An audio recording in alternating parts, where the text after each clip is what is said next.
Unfortunately, I can't support the bill as written. The legislation, as some of my colleagues have pointed out, makes some of the deepest cuts we've seen to programs that serve our children and shape America's future. I want to focus on just a few examples because they go to the heart of whether this bill is consistent with the values that we all say we share. First, the bill cuts $4.7 billion from Title I schools across the country, and I'm the proud parent of 2 kids in Title I public schools, so I know what that means firsthand.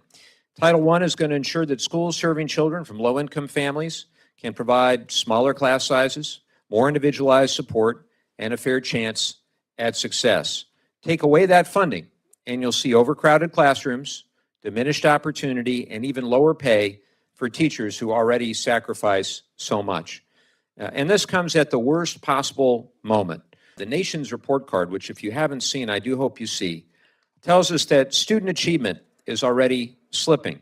Since 2019, 8th grade science scores have dropped 4 points.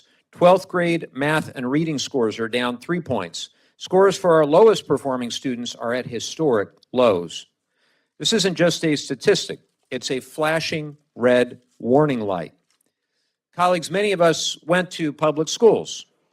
Many of us have kids or grandkids there today. We know those schools are the backbone of our communities. If we defund them at a time when scores are falling and our students are struggling to catch up, we're not being good stewards of the responsibility voters entrusted to us. Our public schools are also central to our economy and our national security. Let me explain. They're where the next generation of engineers, scientists, small business owners, and service members come from.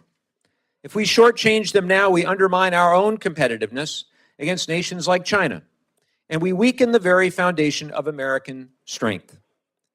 I'm also deeply concerned that this bill eliminates funding for firearm injury and mortality prevention research. I know we don't all agree on gun policy, but surely we can agree that preventing accidental shootings is common sense. I've worked across the aisle on legislation to promote safe storage, and I believe this is an area where we could continue to find common ground, and we should. Wiping out research doesn't help families, doesn't reflect the values of responsibility and safety that so many of us talk about. Let me say a word about the Department of Education.